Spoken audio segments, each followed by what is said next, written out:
Iran में धमाका, Lebanon में ब्लास्ट। जनरल सुलेमानी की बरसी पर दहले इजराइल के दो बड़े दुश्मन। हजारों की भीड़ के बीच दो धमाकों ने तैयार कर दिया युद्ध का फ्रंट।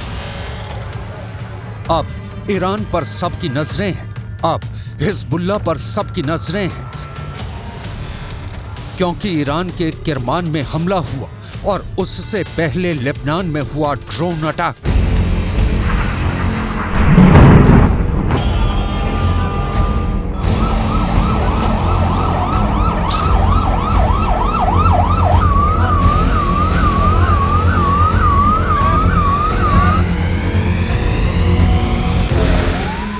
इस धमाके, इस आग, इस तबाही ने गाजा के बाद दूसरे युद्ध को दावत दे दी है।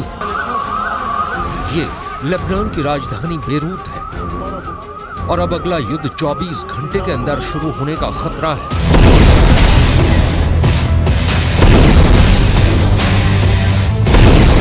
इसकी सबसे बड़ी वजह यह ब्लास्ट है, यह धमाका, यह अफरा तफरी, युद्ध का सायरन बजने लगा है। मौत का यह तांडव बता रहा है कि इजराइल ने अपने दुश्मन नंबर 2 को खत्म कर दिया है।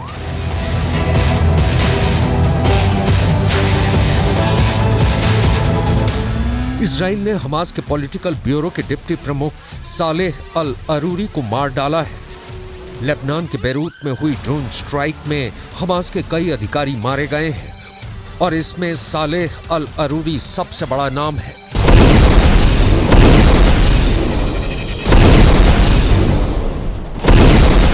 सालेह अल अरूरी को इजराइल ने ड्रोन स्ट्राइक में मारा है। यह हमला बेरूत के दहिया इलाके में, जिसे हिजबुल्लाह का गढ़ माना जाता है।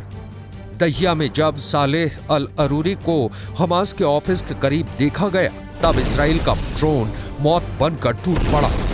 इस हमले में सालेह अल अरूरी के साथ 5 और लोग मारे गए हैं, जो हमास के ही अधिकारी बताए जा रहे हैं। सवाल है कि क्या अरूरी की मौत का बदला अब सीधा युद्ध होगा, जिसमें बड़ी लड़ाई इजराइल और हिजबुल्लाह के बीच होगी। ऐसा युद्ध जिसमें इजराइल की तरफ होगा अमेरिका, जबकि हिजबुल्लाह की मदद करेगा ईरान। इजराइल जानता है कि अरूरी की मौत ने उसका एक और दुश्मन खत्म कर दिया है, लेकिन कई और दुश्मन उसके खिलाफ तैयार हो चुके हैं। हमास के चीफ इस्माइल हानिया ने भी कह दिया है कि इजराइल को अरूरी के मर्डर की कीमत चुकानी होगी।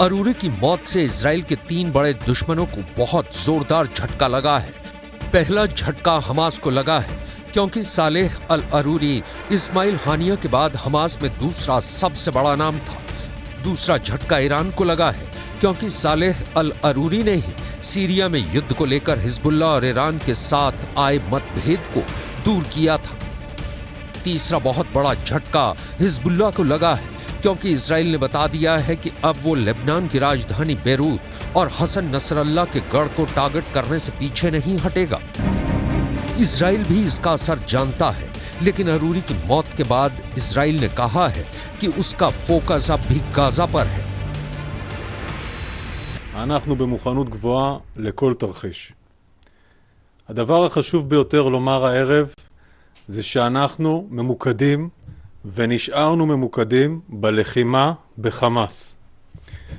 בעזה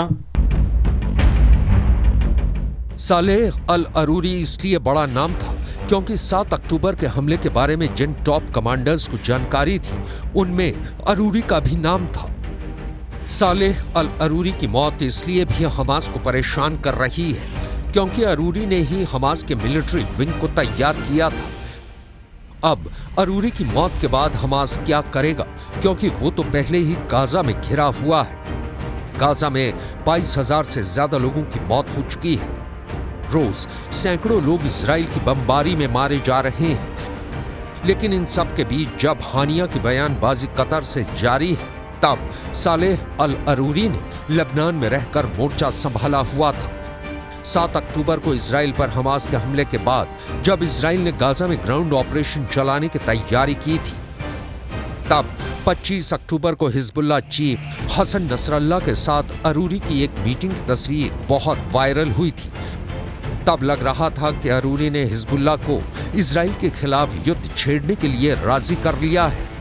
सालेह अल अरूरी को लेकर नेतन्याहू हमेशा डरे हुए रहे हैं, क्योंकि वो जानते हैं कि हमास और हिजबुल्लाह का गठबंधन कितना बड़ा खतरा है। इस मीटिंग में 3 लोग थे, हमास के पॉलिटिकल ब्यूरो के उप प्रमुख सालेह अल अरूरी और साथ में फिलिस्तीनी इस्लामिक जिहाद के महासचिव जियाद नखालेह। इन दोनों ने लेबनान की राजधानी बेरूत में हिजबुल्लाह के चीफ हसन नसरल्लाह से मुलाकात की थी।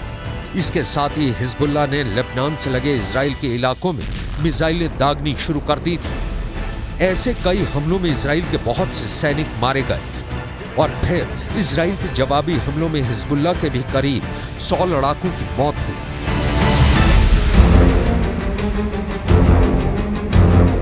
लिहाजा इजराइल का उत्तरी बॉर्डर लगातार उबल रहा था और इसकी वजह साफ तौर पर सालेह अल अरूरी और नसरल्लाह की मीटिंग थी। यही वजह है कि अमेरिका ने अरूरी की जानकारी देने के लिए 40 करोड़ रुपए का इनाम रखा था।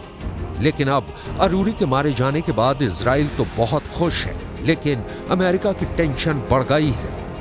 दरअसल जब अरूरी पर हमला हुआ तब अमेरिका अपने एयरक्राफ्ट कैरियर जेराल्ड फोर्ड को लाल सागर से हटाने का फैसला कर चुका था। इसका मतलब है कि अमेरिका अब इस वॉर जोन से हटना चाहता है या इसमें और ज्यादा नहीं उलझना चाहता। लेकिन हिजबुल्लाह और इजराइल के बीच युद्ध शुरू हुआ तो अमेरिका को इलाके में रुकना होगा और इजराइल का साथ देना पड़ेगा। अगर युद्ध बढ़ा तो समझ लीजिए कि पूरा पश्चिम एशिया या कहें अरब वर्ल्ड जंग के अंगारों में खौलने लगेगा। हजारों लाखों मौत होने का खतरा है, क्योंकि अब इजराइल ने मधुमक्खी का वो छत्ता हिला दिया है जो गाजा में हजारों लोगों और बच्चों की मौत के बावजूद शांत था। इसकी बहुत बड़ी वार्निंग अब संयुक्त राष्ट्र से भी आ गई है। संयुक्त राष्ट्र महासचिव के प्रवक्ता फ्लोरेंसिया नीनो ने जो कहा है उसे बहुत गौर से समझिएगा। Because of the escalating tensions and the fragility of the situation in the region, we are calling for maximum restraint from all parties. We don't want any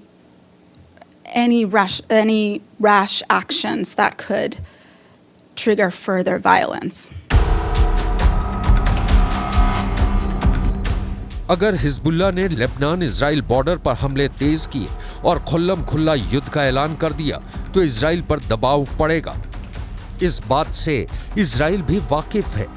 Gaza में ग्राउंड ऑपरेशन जारी रहने के दौरान एक और फ्रंट आग उगलने लगेगा और फिर बिना अमेरिका के मदद के ऐसे चैलेंज को एक साथ रोकना इजराइल के लिए बहुत बड़ी चुनौती बन जाएगा।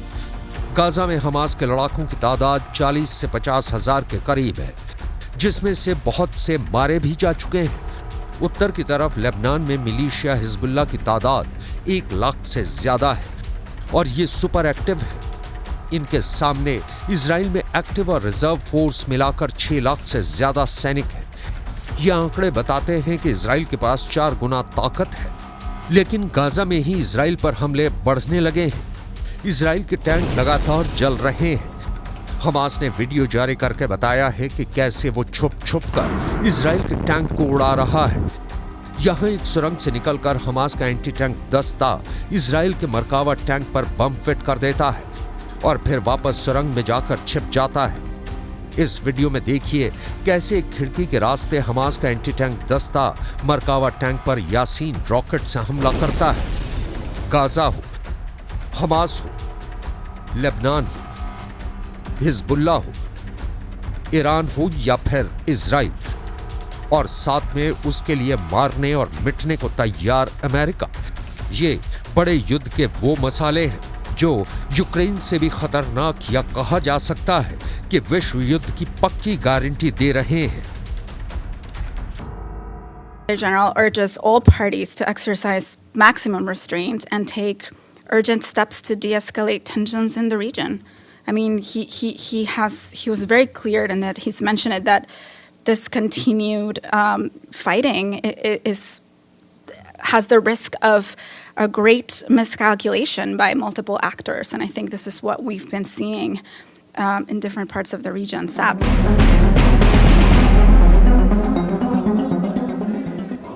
इस वक्त गाजा के बाद वेस्ट बैंक में भी युद्ध के हालात बनते हुए नजर आ रहे हैं। सालेह अल अरूरी की मौत के बाद वेस्ट बैंक में प्रदर्शन शुरू हो गए हैं। सड़कों पर हजारों लोग इजराइल के खिलाफ उतर आए हैं।